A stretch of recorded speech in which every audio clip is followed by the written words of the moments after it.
Hi, this is Chris from Total Parts Plus, and today we have a 1999 Hyundai Excel X3 Sprint coupe hatch, stock reference number 5310.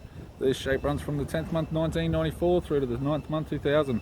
There's a G4EK 1.5 litre 4-cylinder petrol engine backed by a 5-speed manual front-wheel drive transmission. G4EK 1.5 litre 4-cylinder petrol engine. The bonnet has 4 tiny dents. Right hand headlight, right head quarter lamp, tidy front bumper cover, left hand headlight, left head corner lamp, left guarder piece to have no damage, left front 13-inch steel rim with a good tyre, left manual door mirror, left front door has 3 small dents, left rear 13-inch steel rim with a good tyre, left tail light, tidy rear bumper cover, tailgate has 1 small dent, right hand tail light, right rear 13-inch steel rim with a good tyre, right front door has 3 small dents, right manual door mirror, right guard has 2 small dents, right front 13-inch steel rim with a good tyre.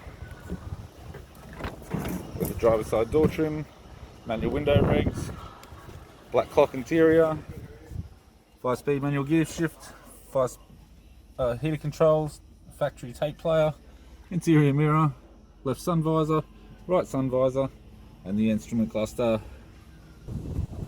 I'm Chris from Total Parts Plus, and I'd like to thank you for watching this video.